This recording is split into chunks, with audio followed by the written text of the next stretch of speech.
El programa que arranca ahora es un espacio de Carlos Vera en La Posta. Si lo quieren aplaudir, lo aplauden a él. Si lo quieren apedrear, lo apedrean a él. Nosotros en La Posta solo nos sentamos cada domingo a mirar Veraz con biela y canguil en mano.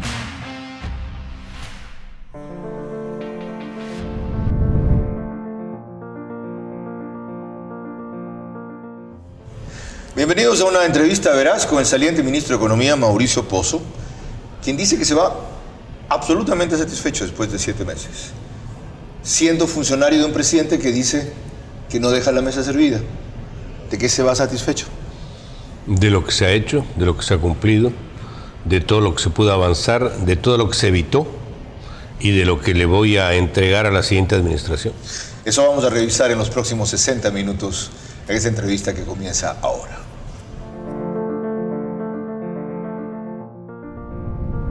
Hago periodismo político desde 1975 y de opinión desde 1978.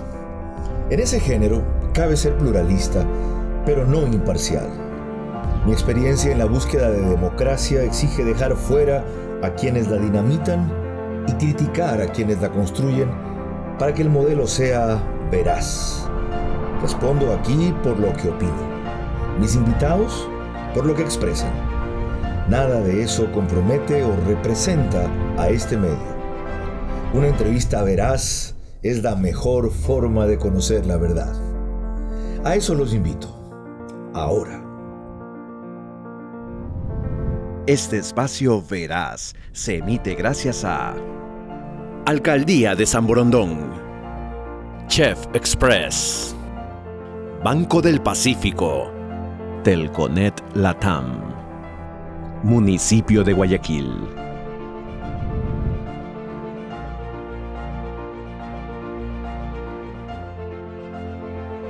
Bienvenidos a una entrevista veraz con Mauricio Pozo, por segunda vez ministro de Finanzas, 1959, enero 18.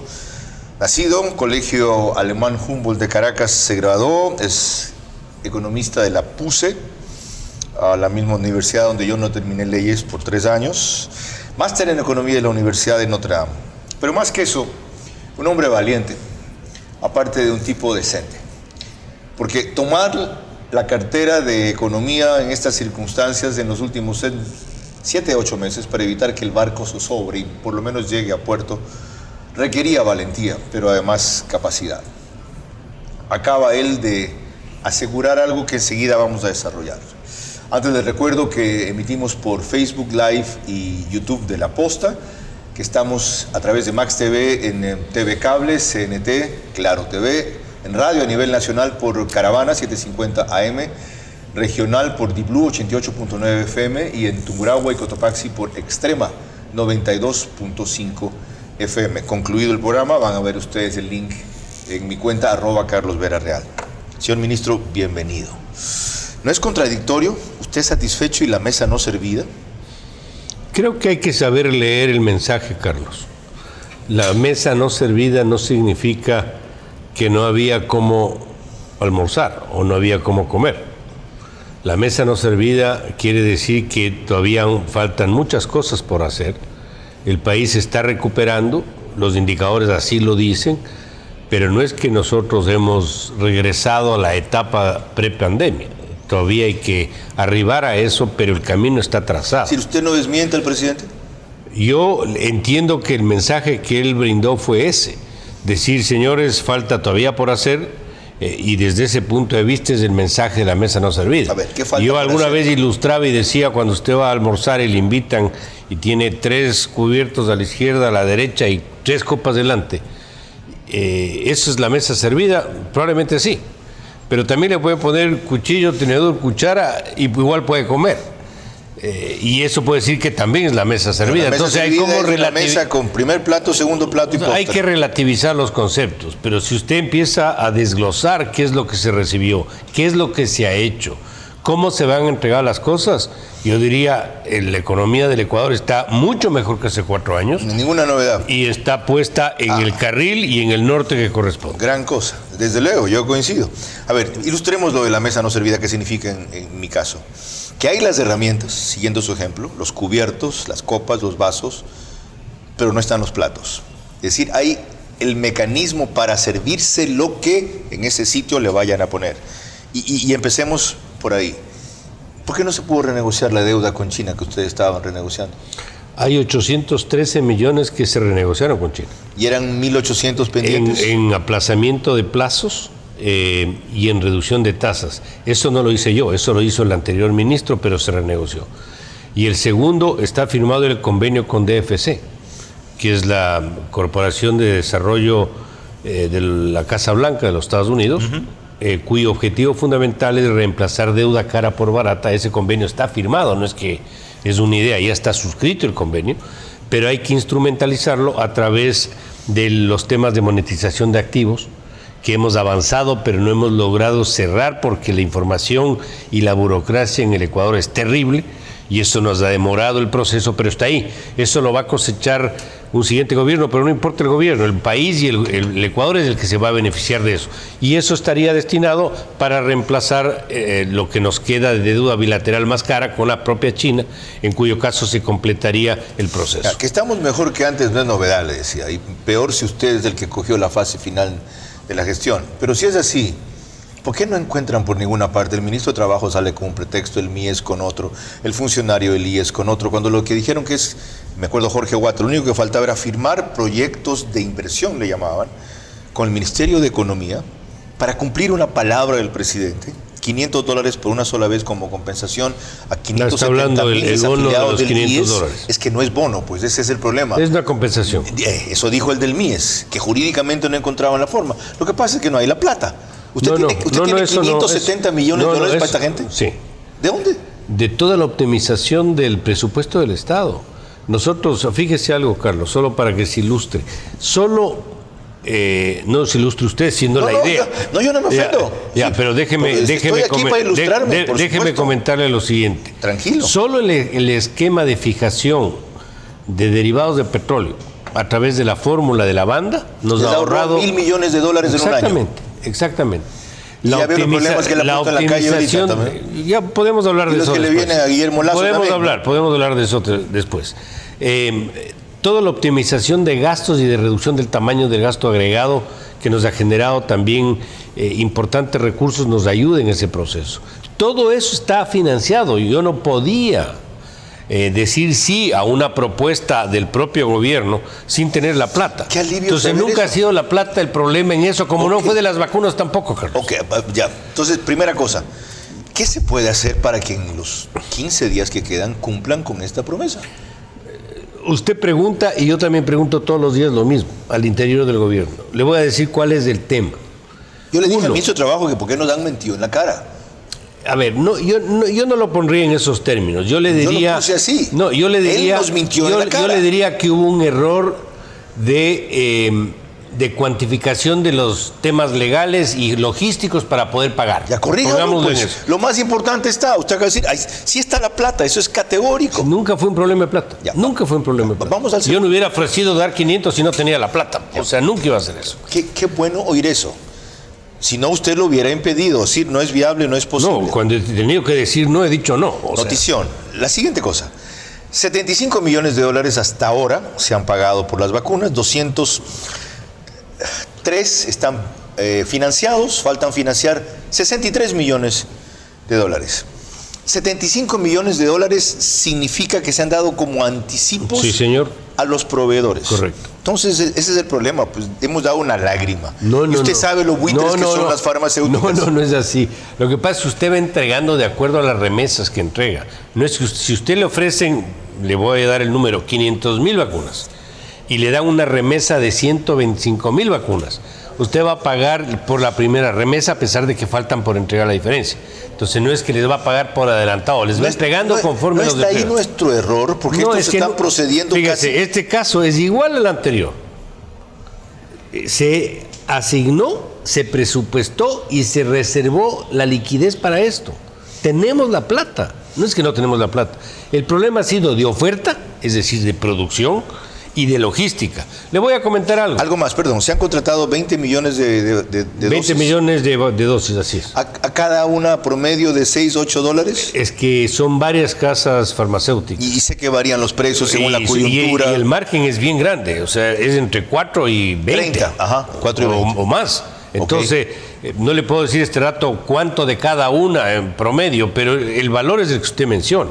Son 203 millones de dólares asignados presupuestariamente para vacunas. Más 63 que dicen adicionales de financiamiento. Está casi todo financiado y podemos conseguir más financiamiento externo. Es que nunca fue el problema de vacunas, como le digo. Sino fue un problema logístico. De producción de ellos. Y de distribución. Y ahora de demanda ahora, de la India excesiva. Yo sí le voy a decir algo. Y lo dije en Estados Unidos ahora que viajamos la semana pasada y estuvimos con el futuro ministro. La comunidad internacional y las farmacéuticas no nos han tratado bien.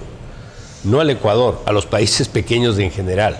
Porque usted está viendo este momento, por ejemplo, en Estados Unidos hay una sobreoferta de vacunas.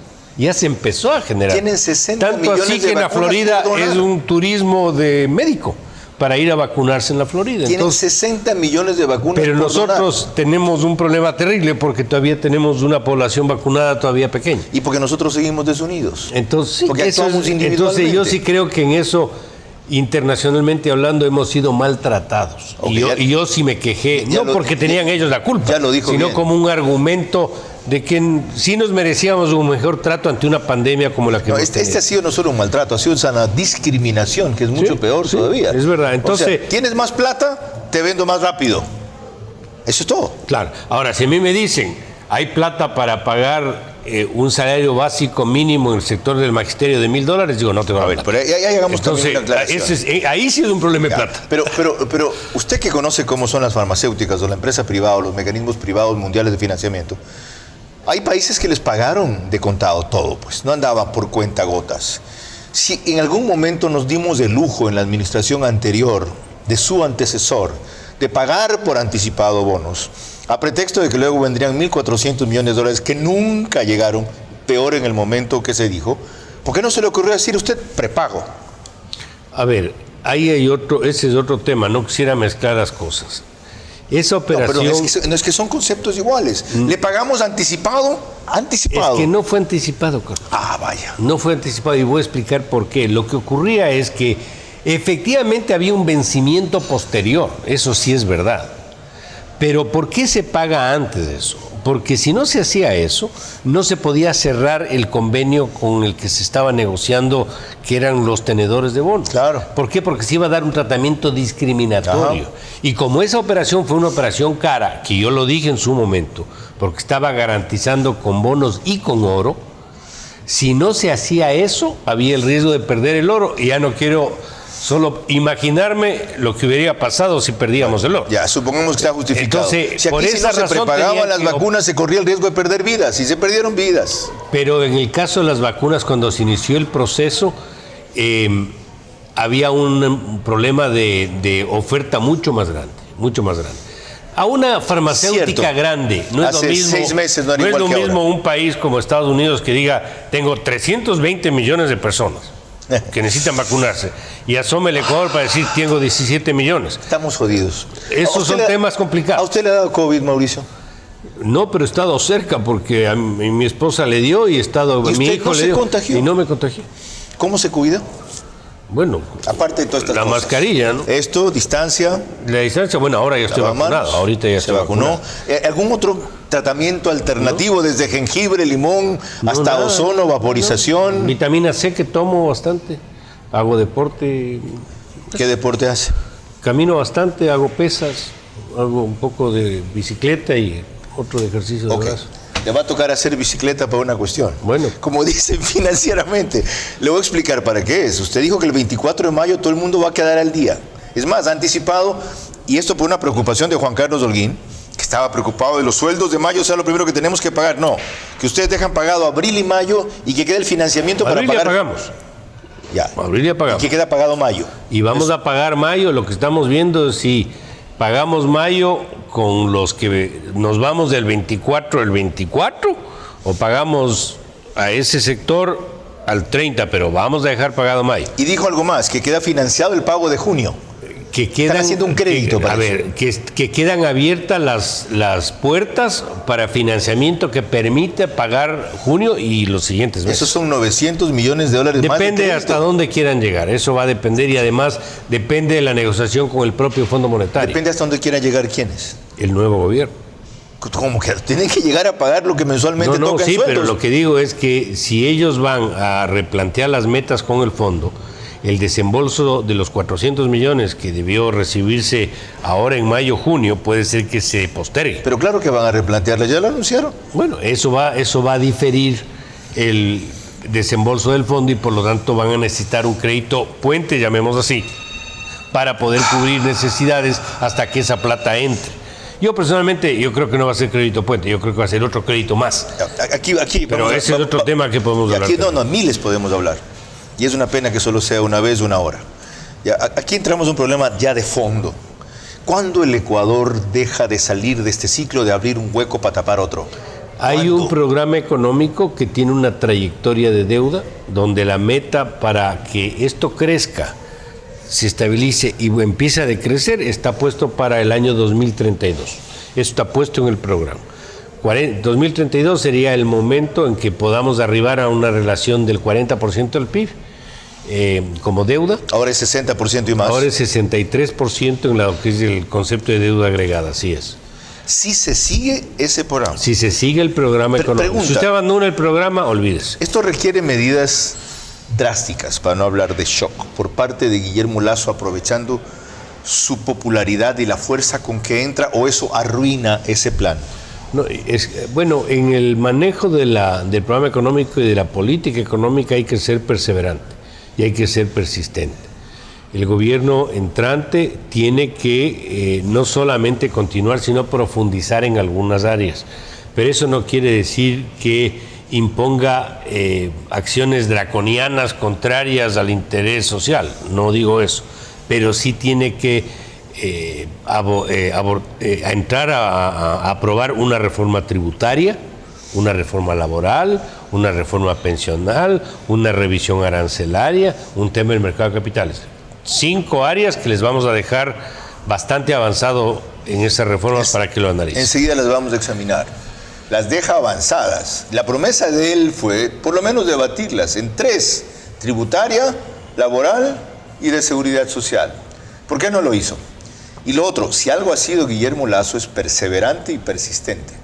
Pero ¿qué significa eso concretamente en lo económico? Con Mauricio Pozo, ministro de Economía saliente, cuando volvamos.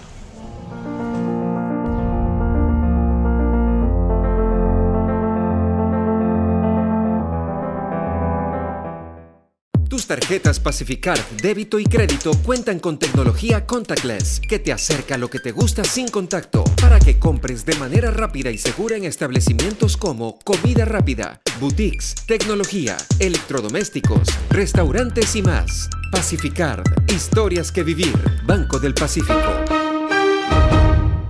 Sí, pero no.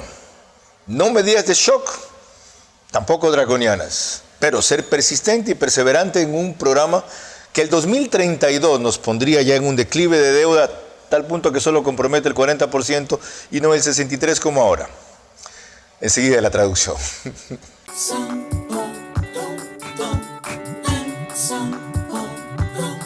Más unidos, más seguros, con trabajo, optimismo. Hoy volvemos, todos juntos, Samborondón.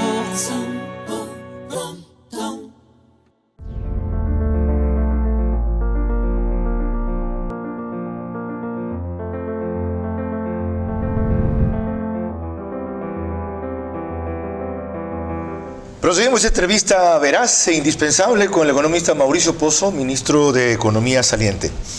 Lo hacemos gracias a la cortesía del municipio de Guayaquil, a Bankers Club, a Banco del Pacífico, al municipio de San Borondón, a Telconet, a Chef Express y en lo relativo a cableras, Kia.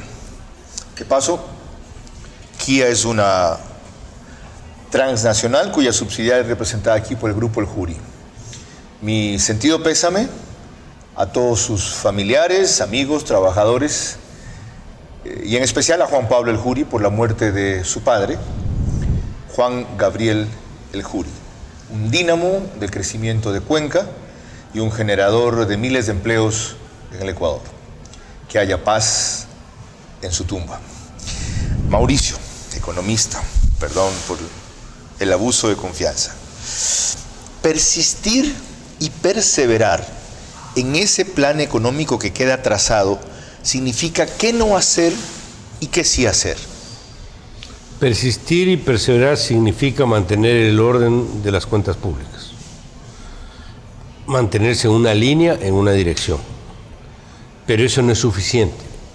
Por esa razón hay que emprender en las reformas que no se han podido todavía aplicar. Y yo mencionaba que usted anunció 3, que por lo menos iba a debatir, que usted vería según las circunstancias si era importante enviar, y se las guardó. La reforma tributaria, la reforma a la seguridad social y la reforma laboral. Y si algún ministro lo podía hacer, era usted, por distintas circunstancias, de otras que no esperaba nada a cambio, no era candidato a nada. Y si algún gobierno lo podía hacer, es este.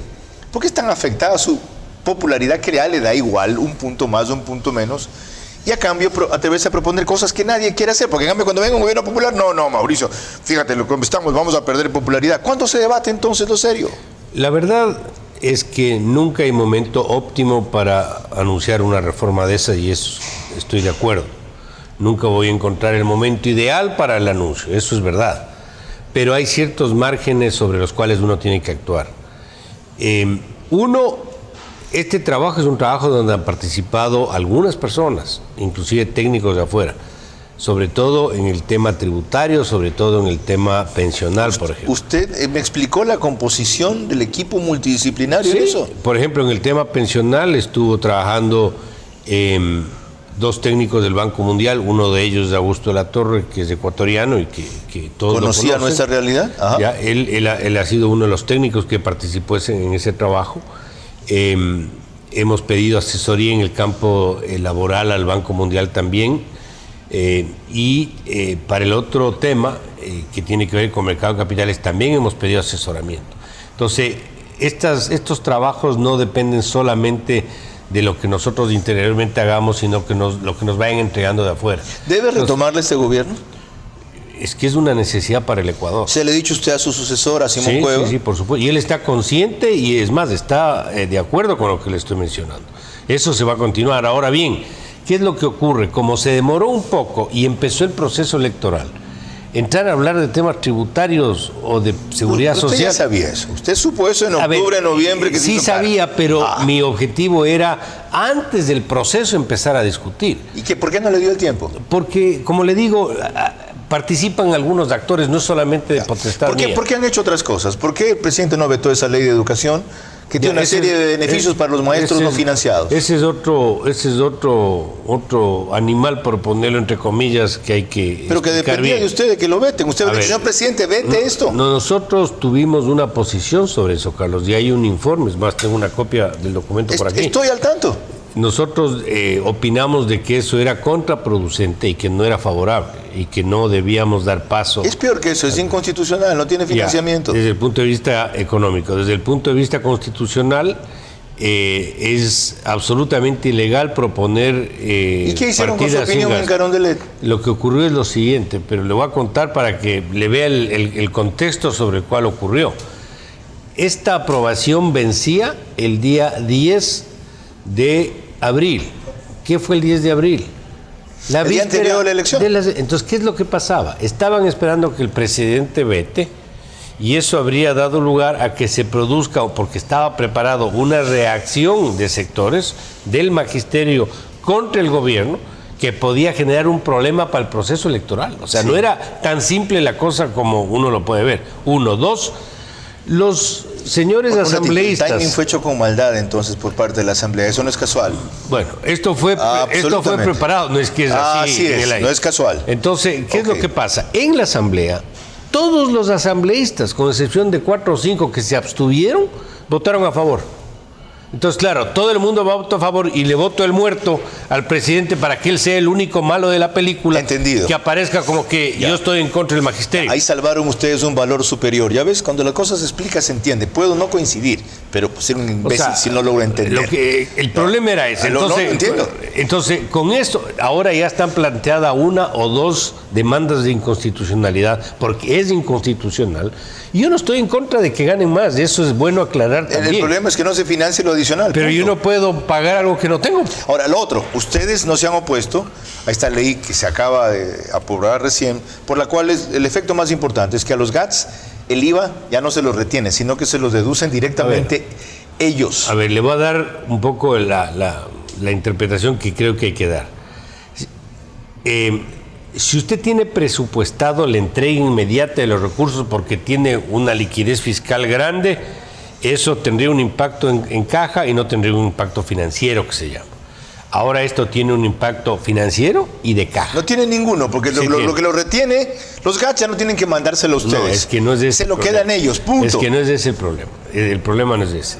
El problema es de varias vías. Le voy a explicar algunas. Primero, el IVA es un impuesto nacional, no es un impuesto regional o local. Los municipios tienen impuestos o tasas municipales, pero el IVA, como el impuesto a la renta, como el ICE, como el ISD, son impuestos nacionales. Entonces usted no puede descentralizar la cobranza del impuesto. Tiene que haber una institución del gobierno central que lo haga, que se llama Servicio de Rentas Internas. Usted no le puede entregar y distancias distintas a que hagan una labor que es netamente el gobierno central. La ley ha hecho eso, la ley dice eso. Ya, pero lo estoy diciendo cómo Entonces, es la verdad. ¿La ley Primero. también es ilegal? Segundo. Iniciativa tributaria y política económica tiene solo el Ejecutivo, nadie más. Sí, lo único que se ha hecho es que ellos se deduzcan su parte y luego les mandan Ahora, la otra. eso no quiere decir que esté bien que se demore en pagarles o devolverles los impuestos. Eso es correcto. Si no solo se han demorado, Ya. se han tomado esa plata para otra cosa. La verdad es que la rigidez fiscal es de tal magnitud que no hay ahorros, nada, que entra la plata y se prioriza y se usa y ahí se producen rezagos. Esa parte yo entiendo. Ya, entonces, lo que Ahora, le quiero ¿por qué decir el con esto es Ejecutivo que no vetó esa ley? no, es que todavía no se termina el proceso. Todavía no se termina. ¿Puede vetarla? ¿Está dentro del No plazo? sabemos cuál va a ser la decisión del presidente de la República. Pero lo que sí le puedo decir es que hay un problema de constitucionalidad. El presidente de constitucionalidad. la República debería ser atender la opinión de su ministro de Finanzas. Sí, pero yo no soy el abogado del gobierno. No, pero usted acaba de decir por la parte económica que es inviable. Ya, pero y aquí fíjese, es un problema de disponibilidad de fondos, pero es punto. que el problema no es que yo puedo ganar la pelea, pongámoslo así, y que no pase eso. Pero no resuelto el problema, porque igual me sigo atrasando con los gobiernos seccionales. Yo quiero resolver el problema. Es decir, que haya disponibilidad, Que haya la entrega como oportuna para de que los sea recursos. Inmediatamente, dice Sí, la ley. que sea, pero no a través del mecanismo que se está ofreciendo, porque tiene estos problemas que le estoy citando. Ok. No son inventados por mí, están ahí. Ya veo por dónde podría salir la cuestión. Entonces, se puede proponer un veto entonces, parcial reformando el mecanismo. Hay un problema de constitucionalidad y hay que darle una salida, porque también yo como municipio también voy a decir, bueno, ya, podrán tener razón, pero a mí me dan mi plata. Correcto. Entonces, eso es lo que estamos buscando hacer. Usted tiene la salida, la ha planteado, no me explique cuál, la ha planteado. Estamos con un mecanismo que no necesariamente está puesto en la ley. Tendría que ser un mecanismo paralelo para que pueda funcionar. Pero eso hay que negociar con ellos. ¿Y eso porque hay que verlos si están de acuerdo. ¿Negociar con quién? Con los GATS, pues.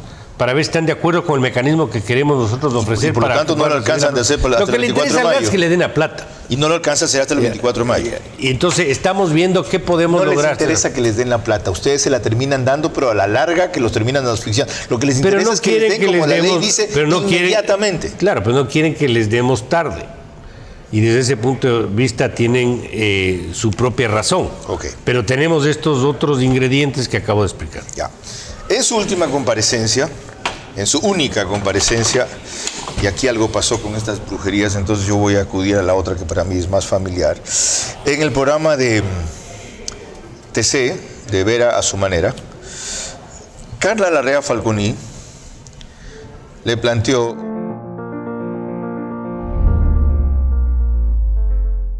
El 2020 fue un año muy difícil, yo diría el más complicado de toda la historia económica del Ecuador. Si el país no accedía a apoyo internacional, habría sido muy complicado mitigar el impacto de la crisis. El que hayamos tenido un acuerdo internacional como se pudo lograr, el que se haya replanteado la deuda en la forma como se lo hizo, nos ayudó para que el impacto de la pandemia no sea más fuerte de lo que ya fue. Inclusive los indicadores originales de cómo se veía el año a lo que está terminando de ser el año han sido favorables para el país.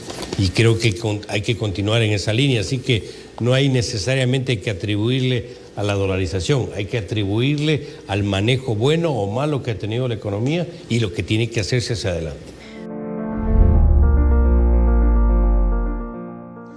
En verdad fue así.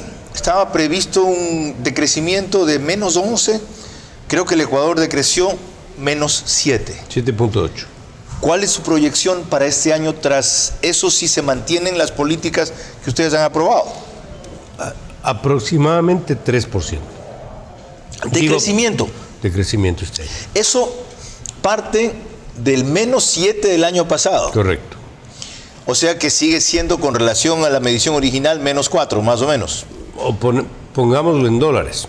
Era 108 mil millones del PIB del 2019. ¿Correcto? Bajó a 98 por la crisis y ahora va a ser de 103. ¿Estamos mejor que el año pasado? Sí. Sin duda. Pero todavía no alcanzamos el 2019, pero es apenas un año. Con una caída de esa magnitud, eso demandará un periodo más largo, obviamente. ¿De cuánto es el déficit de financiamiento por este año? Hablan de 4.500 millones, de 6.800. ¿Cuánto es? El déficit del año pasado estaba previsto originalmente en 8.700 millones, terminó en 7.000. Lo que ayudó para que no nos endeudemos con los bancos chinos. Recordarán que estábamos buscando financiamiento con ellos. No fue necesario endeudarnos con ellos.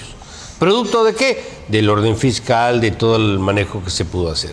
Este año la meta es de 3.900 millones. Es decir, vamos a bajar de 7 a 3.900 La millones. meta. La meta de déficit fiscal. Pero como van las cosas, y acabamos de revisar el cierre de abril, y nosotros estamos exactamente en la línea del programa, es decir, es bien probable, si se continúa, si es perseverante el siguiente gobierno, podemos llegar a esa meta de 3.900. ¿Qué medidas se deben tomar para que sea así? Primero, continuar con el programa. ¿Cómo está? Como está, pero se requiere darle sostenibilidad para que esto se pueda mantener y mejorar hacia adelante. ¿Eso significa qué? Por ejemplo, las reformas. Ok. La parte tributaria, la parte pensional. Pero continuar con el programa idéntico va a ser imposible. No, continuar con el programa, estoy diciendo, con el norte trazado, con la disciplina fiscal, con una ruta de endeudamiento. Pero flexibilizar condiciones. Ellos probablemente busquen, yo diría, suavizar algunas metas. ¿Por ejemplo? Probablemente del balance fiscal y probablemente recuperación de reservas. ¿Por qué razón? Porque por razones varias, inclusive internacionales, de lo que está pasando en los países vecinos, sí hay que modular lo que más se pueda el tema económico para que no genere otro tipo de problemas. Qué bueno. Pero eso no quiere decir, Carlos, que usted pierde el norte. Correcto. Eso no quiere decir alcahuetear la indisciplina. Claro, usted tiene Correcto. un margen por donde se mueve y va moviéndose, cede, pero otra cosa es que de retro, pues Ok. eso no puede hacer. Para ponerlo en otras palabras,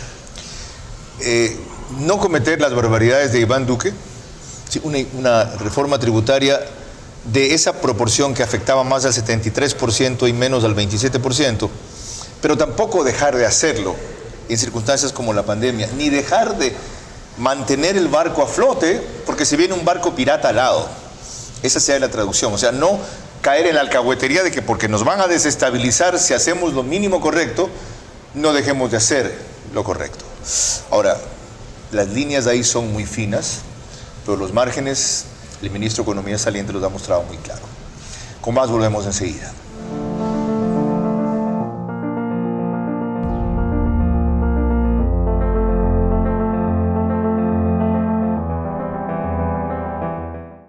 Tus Las tarjetas Pacificard débito y crédito cuentan con tecnología contactless que te acerca a lo que te gusta sin contacto para que compres de manera rápida y segura en establecimientos como comida rápida, boutiques, tecnología, electrodomésticos, restaurantes y más. Pacificard, historias que vivir.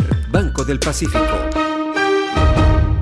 Más con el economista Mauricio Pozo, ministro saliente de Economía, cuando prosigamos.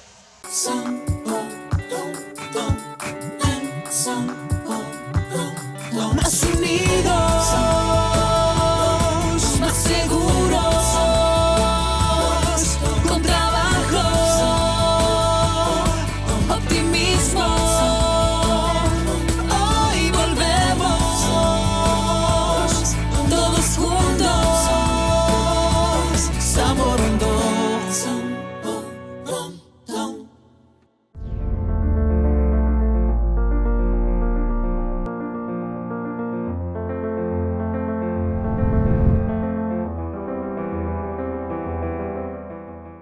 Proseguimos esta entrevista con el economista Mauricio Pozo, por primera y única vez solo en Veraz, a lo largo de casi 3 años que lleva este programa al aire. Comenzamos en Canal 1 la primera etapa, proseguimos en La Posta, Max TV a través de 3 cableras, CNT, Claro TV y TV Cable, más radios, Caravana 750 AM Nacional, Diblu 88.9 FM Regional y Extrema 92.5 FM, Cotopaxi y Tungurahua. Desde el piso 33 del Bankers Club, para quienes preguntan esta hermosa vista. Afuera hace un calor monstruoso, adentro estamos bien.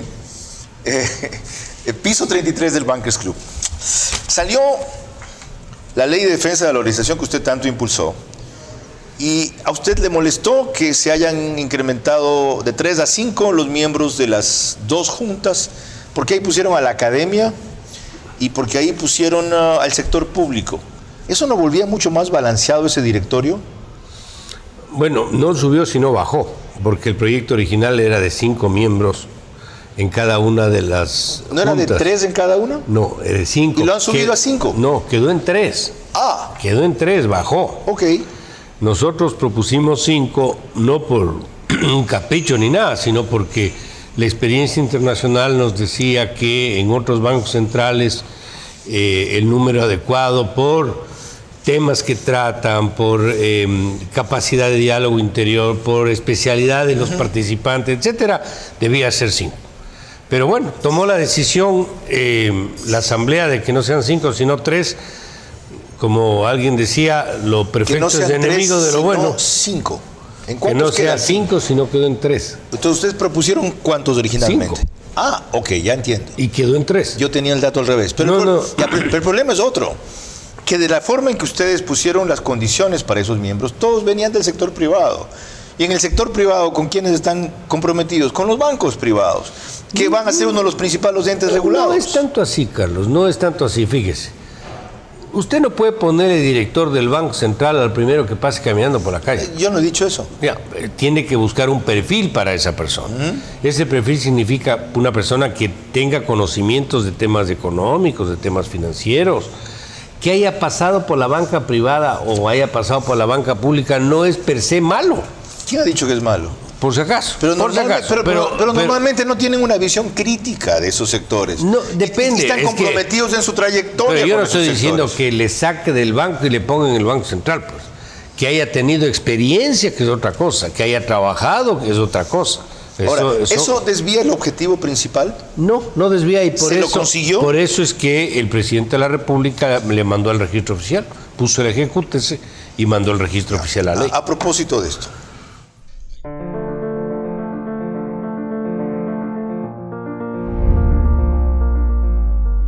Hay un trabajo hecho en materia de la deuda comercial que se llama con los tenedores de bonos. Eso ya fue refinanciado en condiciones de mi criterio adecuadas. La mayoría de la deuda pública externa en este momento es la deuda multilateral, es decir, con los organismos internacionales como el Fondo Monetario, el Banco Mundial, el BID, la CAF. Hay un Esa deuda es 400 millones con China. Ya, ese es otro segmento, pero esta deuda es en condiciones buenas para el país. Plazos largos, tasas de interés bajas, periodos de gracia. El otro segmento es la deuda bilateral, es decir, de gobierno a gobierno. ¿Cuánto es eso? Aproximadamente 6.000 millones. De esos 6.000 millones, 5.200 es con la China. En ese proceso estamos, Carlos. Hace rato. ¿Y? No hace rato. No. Estamos recién en ese proceso. Bueno, su antecesor se pasó en esos 2 años. Bueno, usted me dijo pero estamos... que a fines de enero pensaba tener algún avance. Así es, así es. Bueno, esto fue en enero 11. ¿Qué pasó con eso? Con ese tramo con la China, ¿qué pasó? A ver, primero hubo una negociación anterior que no la hice yo, donde se bajó el costo de esas obligaciones. Y 2, en enero se suscribió el convenio con DFC, como se cita, y eso demanda la monetización de activos del Estado. Para yo monetizar necesito enviarle información. Y ahí es donde hemos patinado mayormente, porque o no hay la información, o no se entrega la información a tiempo, o la información es rezagada en plazo. Explíquele a la gente qué entender por monetización de activos del Estado, porque la gente lo toma como privatización. Monetización significa hacerle liquidez, hacerle cash, plata, un activo del Estado que merece ser traspasado al sector privado bajo las figuras existentes. No hay la privatización, no es legal. Entonces no merece ser traspasado al sector privado, merece ser administrado por el sector privado. La verdad es esa, merece por las vías que tengamos. Es que hay que hablar con propiedad. Alianzas públicas privadas, puede ser concesiones, ese tipo de cosas. Es decir, ¿usted no sabe cuánto vale CNT? CNT va a valer lo que diga la valoración y lo que diga el mercado. Por lo tanto, ¿no se puede monetizar ese activo? No, la administración sí, porque usted concesiona la administración a una empresa X del Ecuador o del exterior, y si, dependiendo del contrato de concesión, puede ser que esa empresa esté dispuesta a administrar por, me invento, 20 años, y a cambio de administrar y generar sus propias rentas, le adelanta al Ecuador $1.000 millones. ¿Igual es el caso del Banco del Pacífico? Es diferente, porque el caso del Banco del Pacífico, por ser parte del sistema financiero privado, a pesar de que el propietario es estatal. Es un banco privado con un accionista público, correcto, que es la CFE. Así es una dualidad, pongámoslo así. Ese banco sí se puede vender, ahí sí, totalmente, vende, fuera, ya sale el estado de propiedad. Pero ese banco tiene como propietario, en este caso la CFN, que es un banco público. Y para poder vender se requiere que el pago sea por sobre el valor patrimonial que estima la valoración del banco. Correcto. Porque nadie va a firmar algo por debajo. Que era 820 millones de dólares entonces, hace un par de años en que se podía vender. Ahora, usted le puede vender en 821 si ese es el número. Igual le pueden decir, ¿y por qué no esperó un año? Porque de acuerdo a cómo van las cosas, correcto, ha dejado de ganar 100 millones, me estoy inventando, correcto, una eventual crítica. Nunca va a haber el momento ideal ni óptimo para eso, pero algún rato tiene que hacerse. Ahora, ¿qué es lo que hay que arreglar? Ese banco está en el activo del balance de la CFN y es uno de los mejores activos que tiene la CFN. Entonces, si usted le vende en el activo de la CFN, usted va a reemplazar un activo que se llama inversión en Banco del Pacífico por otro activo que ahora se va a llamar caja o cash, que es la plata que le entregan. Entonces, eso entra a la CFN. Eso no quiere decir que el Estado puede coger esa plata y apropiarse. Tendría que ver cómo lo hace para no dañarle a la CFN quitándole la plata. Entonces, no es nomás el tema así. De paso, el 2019 las utilidades de ese banco estuvieron por 110 millones de dólares. En el 2020 cayeron aproximadamente a 35 millones de dólares, pero sigue siendo un banco altamente rentable. Pero fíjese, Carlos, aquí lo importante no es tanto si el activo del Estado, llámese banco o lo que sea, es bien manejado o mal manejado, no porque no importe, sino porque lo de fondo debe ser cuál es el rol del Estado, si el Estado tiene que estar presente en ese tipo de actividades o no es de su competencia, no es de su ámbito. El Estado tiene que tener la administración de presas hidroeléctricas, tiene que tener las torres del CNT, tiene que manejar una empresa de telecomunicaciones, tiene que tener un banco. Probablemente no. Tiene que tener seguridad, educación y salud. Exactamente. Punto. Entonces, para eso y eso hacerlo hay bien, que ir saliendo. Lo que está mal costará menos, ganará menos del Estado. En este caso, me invento el ejemplo, TAME. Lo que estará mejor, como el Banco del Pacífico, le rendirá más al Estado, recuperará más. Entonces no es un tema de plata, porque hay gente que dice que se van a deshacer de las joyas de la corona o no. No es un tema de las joyas Cuando de usted la habló de corona. la urgencia de continuar del acuerdo con el FMI, y usted ha dicho aquí en qué términos, dijo que hay un financiamiento ya renegociado de 2.500 millones de dólares entre este y el próximo año con este organismo. Así es. 6.500 millones es el monto total, 4.000 entregaron el año pasado, 1.500 dentro de este año y 1.000 el 2022. Y de los 400 que mencionaba son parte de Es los la 1.500. primera cuota de lo que entraría en este año. Sí se mantiene el programa. Es 400, 400 y 700. ¿Cómo se Parece. afectaría los 1.500 de este año si No, o sea, dependiendo si replantean las metas, puede ser que se junte el segundo y el tercer desembolso y hagan un solo desembolso. Pero eso ya es un tema de la negociación que Pero pueden yo hacer. entendí que hay un ambiente de comprensión en ese sentido. Sí, señor, sí hay. Dada la geopolítica regional que vivimos y Y tenida... lo que hemos hecho en el Ecuador. Porque si algo hemos hecho es mantener la línea y mantener el programa. Si no, no estarían dispuestos a ser tan flexibles y tan abiertos. A un alto costo. Veremos si valió la pena lo que se ha hecho en verdad en cuanto a orden de las finanzas públicas, como le llama Mauricio Pozo, y disciplina fiscal, austeridad, yo diría más que todo, responsabilidad. Pero, ¿para qué? Con eso volvemos.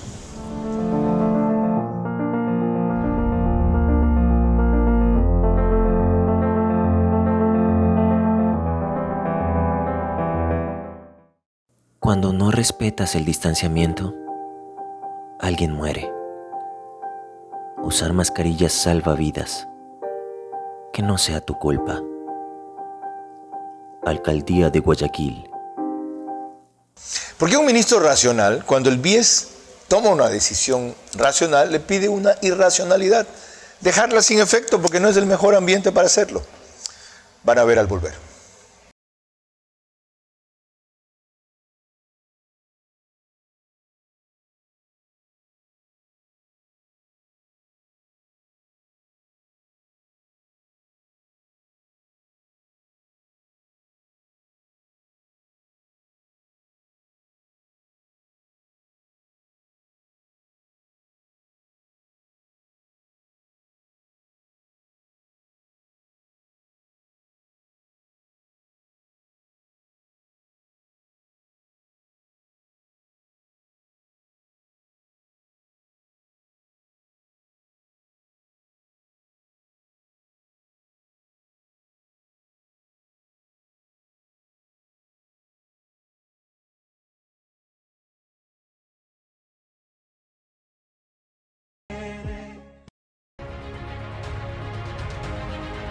Los niños y adolescentes necesitan continuar con sus estudios desde casa, resguardando su salud y seguros junto a su familia.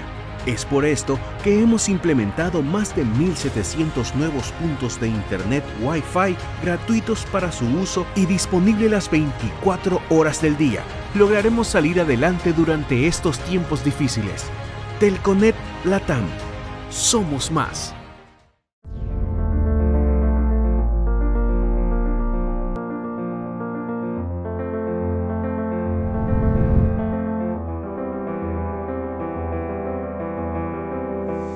Cuarto bloque con el ministro de Finanzas saliente, Mauricio Pozo, con quien hemos tocado, de lo que revisé en el intermedio comercial, casi todos los temas previstos con una puntualidad y una precisión inusual. Porque felizmente él entiende la necesidad de este ritmo de conversación y de esa concreción en los datos. Esta no es una entrevista para académicos, para el foro de economistas o para el colegio de economistas, con el perdón de todos ellos, sino para que ustedes entiendan un poco mejor, especialmente yo, ¿ya? ¿Por qué sus argumentos? ¿Qué significa la mesa no servida? Las herramientas restantes para seguir en la meta, que sería para el 2032. Un porcentaje de deuda que no va más allá del 40% del PIB, que la última vez que estuvo alto fue en 108.000 millones de dólares, a lo cual se podría llegar este año y quizá otra vez el siguiente. En este contexto, entiendo mucho menos su pedido al directorio del BIES para que revisen la decisión de subir la tasa de interés de los préstamos hipotecarios de 5,99 a 6,25. Esto fue tomado hace 5 meses como decisión. Recién la están ejecutando ahora. Y dijo el responsable, no podemos seguir dando créditos a una tasa más baja que la tasa actuarial recomendada por los estudios actuariales que han determinado una tasa de mínimo 6.25% en términos netos. Diego Burneo, gerente general del banco. Y explicó que la tasa de 5.99 fue decidida con la tasa actuarial estaba determinada en 4%, pero con una tasa del 6.25 prestar al 5.99 afecta el balance actuarial de los fondos administrados en el IES. A la larga, añade Burneo, tendría una afectación real sobre los fondos que permiten la concesión de créditos. ¿Por qué su insistencia? Buena pregunta, Carlos, y me da la oportunidad de aclarar. Cuando uno toma una decisión de política económica tiene que considerar 3 factores: la dirección, la profundidad y la oportunidad. El cálculo actuarial le puede decir eso, y yo no estoy diciendo que el cálculo está mal hecho, tienen razón, es más. Pero si usted tiene un problema actuarial y su decisión es en una coyuntura desfavorable porque la gente no tiene trabajo, está buscando recuperar la economía, el sector de la construcción es un sector que impulsa la actividad económica, usted tiene que reemplazar lo que le rendiría subir la tasa actuarial por otra reforma pensional para poder mantener la tasa donde está. Gente que no tiene Entonces trabajo, uno no puede ver 3 árboles, tiene que ver la gente el que no bosque. tiene trabajo no tiene préstamos hipotecarios en el BIES, pues. Sí. Pero la gente que tiene trabajo va a depender de un entorno mucho más adverso porque la economía está en recesión. O sea, usted está preocupado no de los afiliados o accionistas o beneficiarios del BIES, sino de la repercusión de esa medida en la contracción del sector construcción.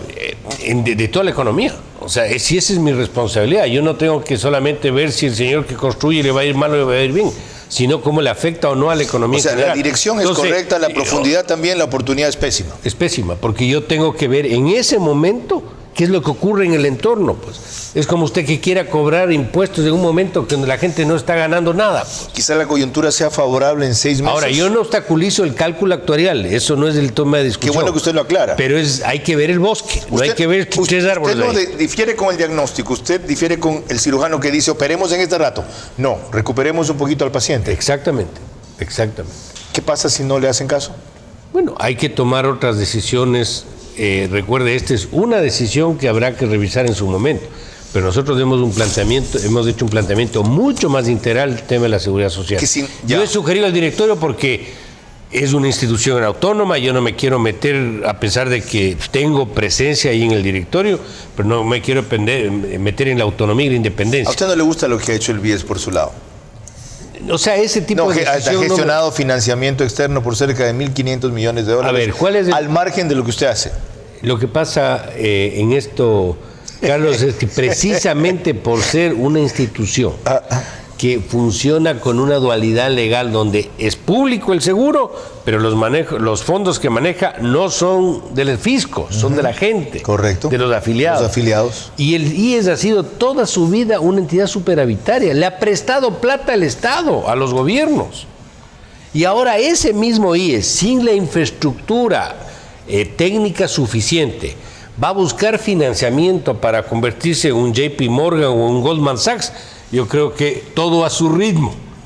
O sea, yo no le quiero complicar la vida a una institución que ni siquiera lo que está haciendo lo está haciendo de manera correcta. Peor, ponerle a saltar de una altura donde no va a poder rebotar. Ahora lo entiendo. Y otra vez le digo, no necesito coincidir. Y no coincido, pero lo entiendo. Aquí no está usted para convencerlo, yo, mucho menos, sino para entenderlo. Mire, aquí viene otra cosa que tardamos recién cuando fue a ver a su manera y que no podemos dejar pasar por alto. Los niveles de reservas responden a los depósitos en el Banco Central. Esos depósitos tienen dueños. ¿Quién deposita en el Banco Central? Los bancos. ¿Con qué plata deposita en el central? Con la plata de la gente. La gente deposita en los bancos y un porcentaje de eso que se llama el encaje se deposita en el Banco Central. Por lo tanto, eso es propiedad de las personas. ¿Quién más deposita ahí? Habladito. Al Los gobierno organismos anterior le institucionales. importó un cuerno esa cuestión. Así es. Y sí, ese es parte del problema. Y las que personas tenemos. nunca protestaron, dispusieron cerca de 8 mil millones de dólares. Así es, Carlos. Esa es una de las barbaridades que destruyó precisamente el patrimonio del Banco Central. Las personas nunca protestaron, la banca privada, los gatos, y las entidades autónomas. El problema de esto es que usted tiene que hacer notar que esto genera impactos de otra naturaleza. Impactos, por ejemplo, en la falta de inversión privada que conspira contra el empleo y termina por esa vía afectándose a la gente producto del desorden que se produjo.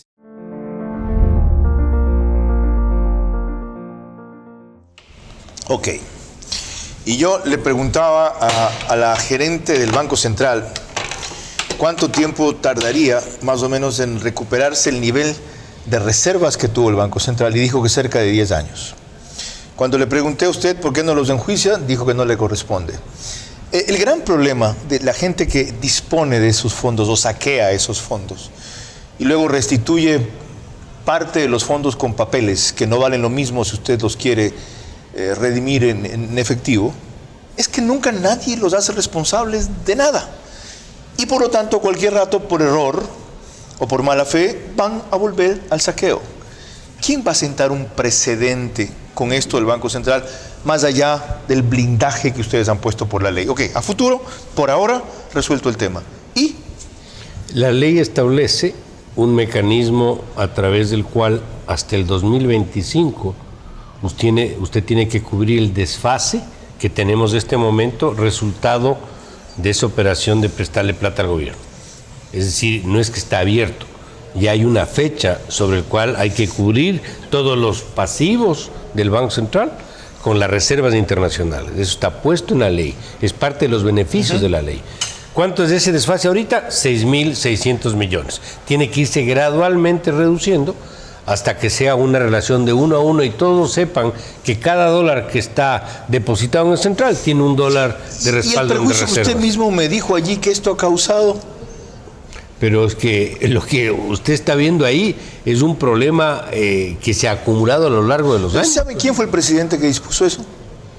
Bueno, no tengo en la mente todos los... el presidente de la República, claro, pues el presidente Correa. Pues. Ok, ¿y quién fue el ministro de Finanzas que ejecutó eso? Fueron algunos, ¿no? Okay. En varias épocas. Acuérdense de los nombres de algunos. Me acuerdo de Patricio Rivera. Uno. El otro chico Herrera. Dos. Ya no me acuerdo el otro. Ok, ¿cuál es de Herrera? A la señora... Viteri estuvo... Rivera es el de la vocecita meliflua. Es un muchacho joven, sí. Ok. Él. ¿Dónde están? No sé, todos, en Venezuela. Uno de ellos sí creo que está asesorando a Maduro en Venezuela. Por eso le va tan mal. Bueno, pero lo que le quiero decir... Lo que yo le quiero decir es que a usted ha habido gente que lo ha querido enjuiciar, que lo ha calumniado, que le ha abierto procesos, sin haber hecho nada delictivo. ¿Y a estos individuos nadie los va a enjuiciar? Yo, por ese tema en particular que usted menciona, yo no conozco si existe un proceso abierto. Los fondos que se tomaron eran de los bancos privados que pusieron ahí su pero lo plata. que le dije la vez pasada y me ratifico en esta ocasión es que yo no soy abogado acusador Usted no de es fiscal, me dijo. Ni fiscal, ni procurador, ni ¿Pero qué opina de ni que contralor, que los bancos privados no han procedido? Los bancos privados... Dispusieron de su plata. No, los bancos privados sí protestaron, Carlos. Ay, sí, qué bonito. ¿Un comunicado? Bueno, eso pregúnteles a los bancos privados. Y a un cliente que en cambio se atrasa o cae en moras y lo enjuician y lo meten preso. Yo sé, pero los bancos tienen que preguntarles a los bancos, no a mí. Pero obviamente hubo N manifestaciones contrarias a haber usado la plata del encaje para prestar al gobierno. Periódicos, artículos, cartas, memos, mil cosas. Aquí hago una excepción. Abelardo Pachano, si alguien siempre salió a defender a los bancos y a enorgullecerse de su carrera de banquero, fue él. Y antes, cuando no era político, todavía Guillermo Lazo. Pero yo hablo de la asociación de bancos. Me parece increíble. No, sí hubo múltiples expresiones contrarias a lo que se hizo. Ajá. Eso sí le puedo decir. Sí, claro. Ahora, que no haya sido suficiente, que no se tuvo la fuerza. Recuerde también que el gobierno anterior tenía absolutamente todos los poderes en sus manos. Ok. Eso también es otro tema. ¿Qué quiere decir dejamos lista la alfombra para el siguiente desembolso?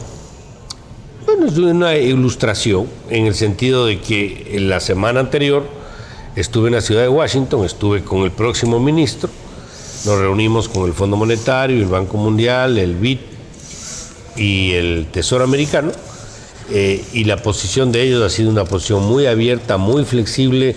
Nos han manifestado su satisfacción por la forma como se está dando este proceso de transición.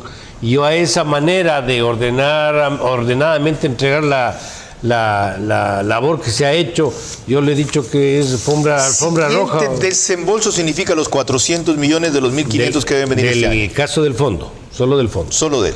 Porque los multilaterales también tienen sus propuestas de entrega de recursos durante todo el año. ¿Qué queda pendiente que no hemos tratado? De lo importante, no hemos tratado muchas cosas, pero ¿qué queda pendiente? Lo de las reformas que usted me mencionó al principio. A eso de la vamos reunión, enseguida entonces. Ok. Podemos hablar de eso. Volvemos con las reformas que no se pudieron debatir, pero que han quedado perfiladas.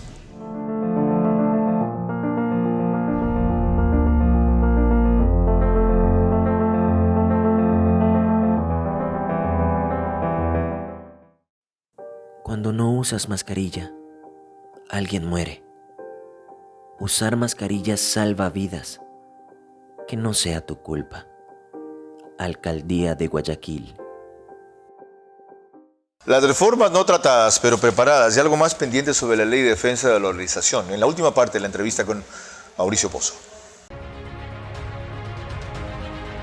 Los niños y adolescentes necesitan continuar con sus estudios desde casa, resguardando su salud y seguros junto a su familia.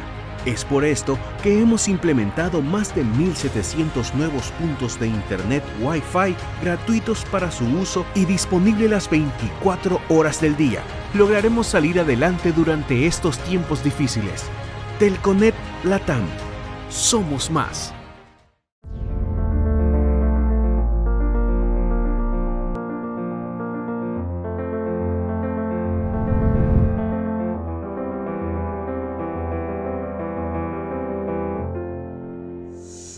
Parte final de esta entrevista veraz del economista Mauricio Pozo, ministro de Economía saliente, desde el piso 33 del Bankers Club con la unidad móvil de Ecuador en Vivo, a quien agradecemos todo su soporte técnico.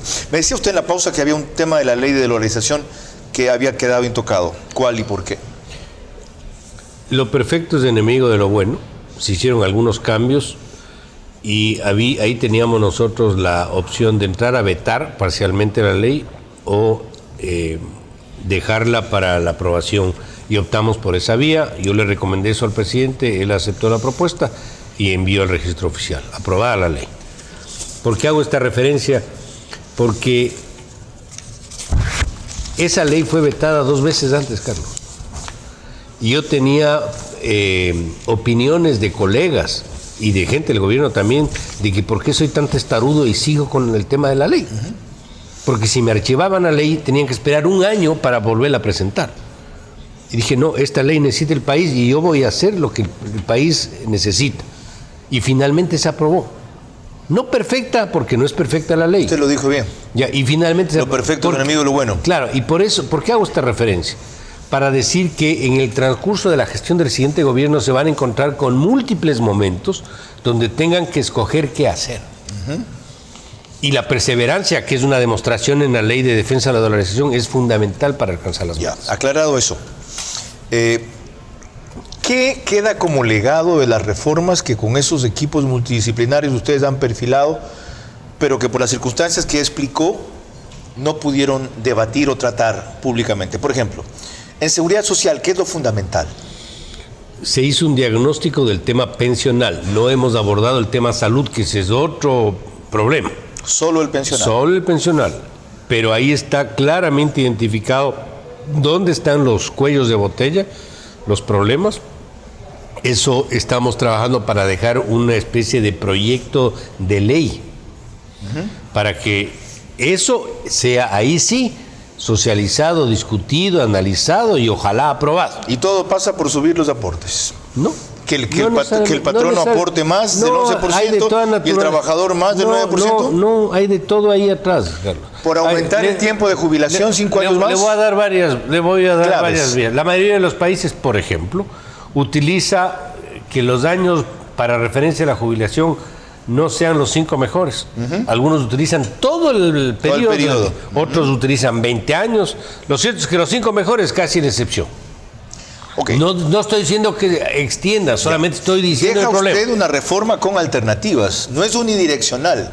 Miren, la meta es esta y hay varias formas de alcanzarla. No, eso tiene que ir probablemente acompañado de otras cosas. Correcto. Como el propio gobierno corporativo del Seguro Social, entre otros temas. Está claro.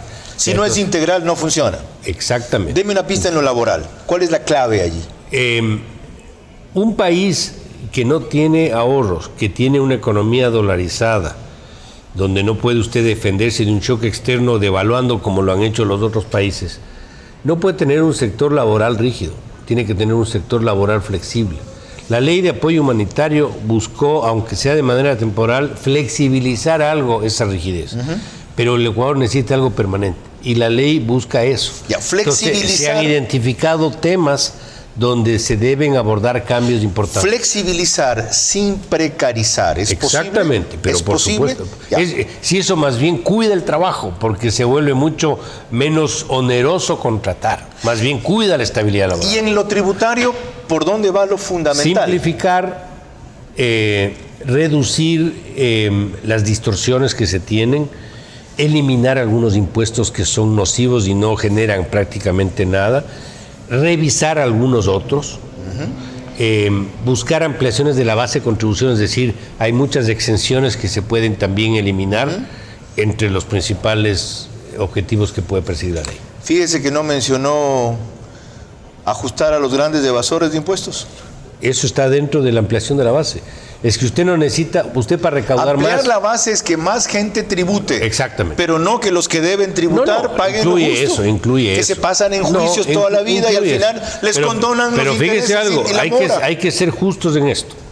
Así como puede haber empresarios que no quieran pagar lo que tienen que pagar, puede haber también del otro lado errores donde se entra en un proceso de disputa. Sí. No, o sea, uno no puede partir del criterio de que porque hay una disputa con el SRI, toda la razón tiene el Estado. Y lo grave es que hay errores de mala fe.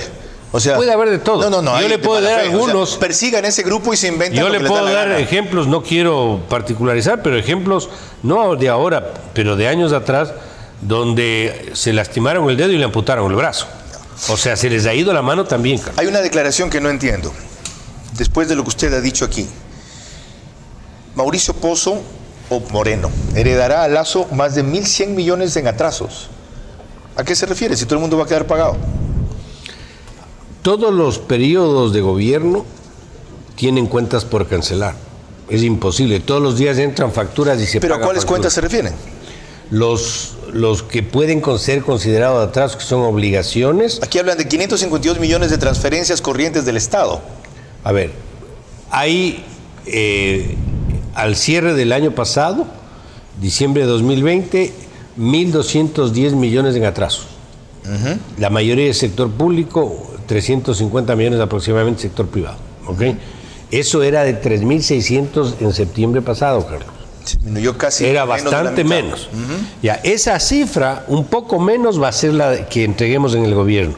Pero esa cifra no incluye 900 millones que estamos atrasados en el aporte del 40% de las pensiones de la Seguridad Social. Que el momento en que resolvamos eso, que estamos en estos días buscando ya cerrar el acuerdo, bajaría a la cifra que le acabo de citar. Es decir, en vez de ser 1.900 millones de atrasos, quedarían más o menos 1.100. El cronograma que hemos nosotros establecido y que lo vamos a compartir con el nuevo gobierno es que podamos limpiar esto en un periodo de más o menos 4 años, gradualmente, porque usted puede limpiar de una sola, pero no le da la capacidad de liquidez o tendría que sobreendeudarse. Entonces, todo esto tiene que ser técnicamente administrado. Si usted tuviera que en una palabra, dado su experiencia 2 veces como ministro de Finanzas, en ambos exitosa, yo diría que más en esta que en la anterior, y no por los indicadores, sino por los correctivos que ha tocado. Con una palabra, darle un consejo, una orientación, un lineamiento a Guillermo Lasso, ¿cuál usaría? Orden, dirección. Escoja una de las dos. Orden. Orden. Yo lo que quiero es celebrar que usted en esa lucha que tuvo con su conciencia, cuando le propusieron esto, le haya hecho caso, para no decir después, yo pude haber marcado la diferencia y no lo hice. Ese es un acto de responsabilidad y de patriotismo que celebro. Qué pena que no haya mucha más gente como usted. Y qué bueno que Mauricio Pozo fue el ministro de Economía que enderezó el barco en esta fase final del gobierno del presidente Moreno para que no encalle, porque se iba para allá. Especialmente después de los 2 primeros años en que perdieron el tiempo, creyendo todavía en quienes arruinaron el país. Queda el barco enrumbado y creo que listo para que entre a puerto y la nueva tripulación lo lance a la mar. 0 pretextos ahora. Mucha responsabilidad. Hasta el próximo domingo.